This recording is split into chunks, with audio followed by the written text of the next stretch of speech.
Hey guys, if you don't know who I am, my name is Liam and I'm here to distract you from life, and today I'm going to be doing that by talking about RuPaul's Drag Race episode 2.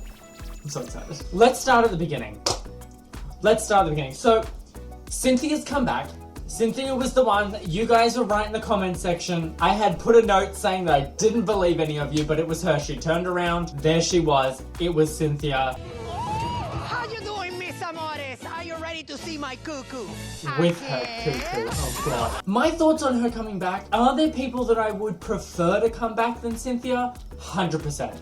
Do I think she deserves to come back? 100%. So am I mad she's there? No. Do I think she's kind of feeling a little out of place? Definitely. She is a little out of place, but she seems to be melding very well, so I think that's purely an episodic thing. I think next episode she's gonna seem like one of the queens. So, with that out of the way, let's get to the elephant in the room. Now, from the first episode, and the episode where I did my first impressions of the queens, you guys know that James Mansfield was my favorite. And I cannot believe that I chose a favorite that went home first. That has never happened before in my entire... I can't believe that happened. Okay, look, here's the thing. The first episode, I really liked James Mansfield because I connected with James Mansfield. I saw myself in James Mansfield. When I was watching her in the review, I got it. I got her. The first episode, very awkward. It seemed like she needed some time to warm up. Is there time to warm up in Drag Race? Absolutely not. You need to be on the ball straight away, and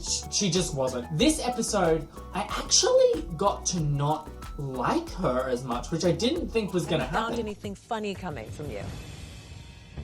I found her to be very, she was just a little bit surprised at because there was one comment where she said, I don't know what more they want from me. Are you kidding me? Okay, so this challenge, I personally thought was a very hard challenge, especially with this many queens in it at the moment. And I get why they did this, because they want them to be standing out in the crowd. I get that, that's why the challenge, but doing that is extremely tricky. There was never really any moments inside of the cheerleading, by the way, that it was a cheerleading competition, basically. There wasn't any real moment inside of that competition where a queen could really stand out other than when they were saying their name. And there were like cartwheeling things and there were acrobatic times when you could stand out. But my mind initially went to, what if you can't do that kind of stuff? And then there's people like flipping all over the place. But in saying that, I want to kind of stay on James Mansfield. So, inside the team, he was originally going to be the flirty one, I think it was, and then he changed to the sleepy one. Personality-wise, I think James Mansfield could have done the flirty one or the sleepy one. Do I think that the sleepy one was the harder one of the two to pick? 100%. Because the sleepy one inside of this cheerleading section, it would be super hard to A, make funny because there's so much going on. 2, make apparent that you're sleepy. And 3, it's kind of lame to be that character. Now listen, I just want to preface this by saying, I do not know what level of stress they must be under inside of that competition. I don't know, I probably can't even put myself in their shoes, but in saying that, if I was James Mansfield and I was given the task of being the sleepy one inside of the cheerleading, this is what I would have done. I need my wig. Andrew? 100%. Okay, so I'm James Mansfield right now, okay? Oh, before we get into this part, okay, so the queens that were in James Mansfield's group for this competition were so very supportive. This is the first time in any real season that I've seen that all the girls are coming together and then they were genuinely trying to like help her. Okay. Captain, may I speak out of turn for a little bit? No, go ahead. Girl, you gotta sell floozy. If you want it to be the floozy, you gotta be the floozy. And I'm not seeing it yet, okay? I want to encourage you. I'm just saying, like, do it, girl. Come. This came to mind when she got eliminated. I was rooting for you. We were all rooting for you. How dare you? Do you know what I mean? Okay.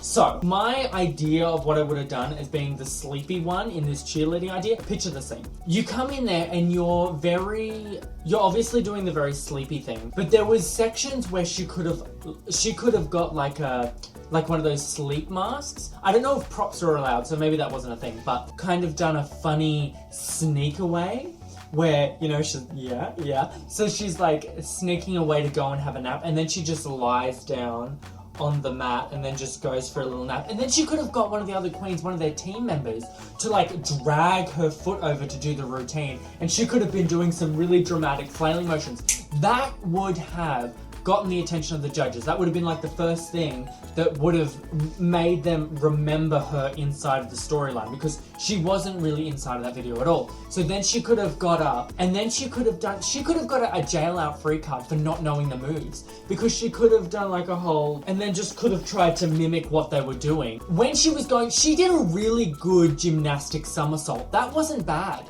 I didn't think it was bad personally. What I would have done, right, is I would have got like a prop coffee cup, and I don't know if a coffee cup would have been allowed, because I feel like maybe props weren't allowed. But say in a hypothetical world props were allowed, she could have like hustled over one of the stage people, and they could have brought her a coffee, like a fake coffee, and just took a shot of it really quickly, did this like big dramatic wake up and shimmied, and then just ran over, did the somersault, got up, and then just went back to sleep again. Do you know what I mean? Like, then that would have been the second thing that would have got the judges' eyes. Did she do any of that? Absolutely not. That's kind of what I felt. I felt like, yes, it was a very, very hard role to start off with. They put her in that role thinking that, you know, it would be easy for her. I didn't think it particularly was a very easy role. And two, it's an extremely hard competition to stand out in. There are chimes going. I'm very sorry if you can hear those. The runway looks for every single one of them I thought were really flawless, except Kimora Black's outfit. Look, from my extremely unprofessional opinion, I thought it was horrendous. I just thought gold gloves, a blue bra, the rest was white, sure, but to a white party? And then this crystallized sailor hat. I didn't understand it. I didn't like it. I didn't like it at all. So, okay, first question. Kimora Black, should have she been in the bottom two? 100%. James Mansfield, should she been in the bottom two? Yeah. Because every other person in this competition right now is so strong. They're all, their personalities are bigger than life, and their fashion is really good. James Mansfield was the only one that came out and I thought, you're a little lower than everyone else. And Kimora Black's one really made me think, okay, this is very thrift shop, which is fine if that's your aesthetic. Eureka.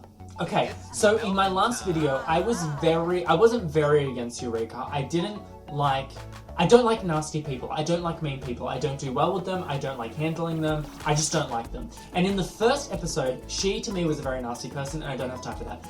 But in this episode, I didn't get any nastiness from her. I got someone who was playing the game. I'm okay with that. I'm okay with her being very serious and ready to, she's a bigger girl, and she doesn't give a she's going for it. So I'm here for that. I'm here for that personality, and it really kind of changed my mind. So, now that James Mansfield is gone in the first episode, I want to root for Pheromone, because I feel like, first of all, she's very kind. I feel like she's very skilled, and I feel like she's very talented. Do I think she's gonna win? No. I don't. Look, so now what I want to do, guys, I am so enjoying this series of videos. You guys have been so interactive with me in the comment sections, like no other video that I've ever done before. So at the end of these, I'm wanting to have a little chat with you, and I know a lot of people are probably going to leave right now, but having a chat about this is like one of the biggest things for me. So I've responded to every single comment already, but I just want to go into a little bit more detail. So I have to mention JC, because JC wrote this huge thing that I really hope he put somewhere on Facebook. There's something that Susan said about how things are edited as... Now, there's this thing that Michelle Visage always says, is that, you know, you said it, so you can't blame the editing. I don't know if I really agree with that. I kind of feel like, because as someone who has been able to cut a lot of different things inside of my own videos to mean something completely different through a sentence, I can understand how something can be taken completely out of context to suit a particular cause. I agree with what Sooth is saying about things being heavily edited to make people seem different ways. So that's why I'm thinking maybe Eureka might have been edited to seem a little bit more vicious than she actually was. So you were definitely right about it being Cynthia. And when you said that you saw that maybe Todrick Hall was the one coming back, I did think that as well. I didn't think that when I saw the back of Cynthia. I didn't think it was Todrick Hall because I thought Todrick would have been so... Because that wasn't an extremely polished look, and I think if Todrick was in there, it would have been a lot more extravagant. I don't think having Todrick being on this show would be a good idea. I think Todrick is... Todrick, I don't think he can be on this show because he's been a judge, and I think him going in there, that it would be a very... Because could you imagine if he won? Which he would have a very high chance of winning because he's got a lot of entertainment skills there. His chance of winning would be extremely high. So I don't think, because it would look bad, because then it would seem like it was very biased in a way, because there's very obvious some kind of mentorship program going on here with RuPaul and him. That's just my opinion, by the way. Just from what I've seen, there's been a lot of projects where he's working with RuPaul. He's been on the podcast. They've had a music video together. I don't think it would be a very good idea, but that is just my opinion. So, as I said, I do think that my favorite queen right now is going to be Pharamone. I'm going to go with Pharamone. But my favorite ones, I do like Raja. I do like Raja, and I do like Shea Coulee because I really like her attitude. But yeah, I actually really like them all. Honestly, I do really like them all, except for Kimora Black. I don't like Kimora Black very much at all. Oh my god, I almost completely forgot. Valentina was in boy mode for a lot of this. Well, I mean, they were all in boy mode. Valentina's freaking hot. I am not the only one who thought that. Because when you're listening to their, like, little confessional room kind of thing, he looked completely different in this episode. He's very... I was very taken aback.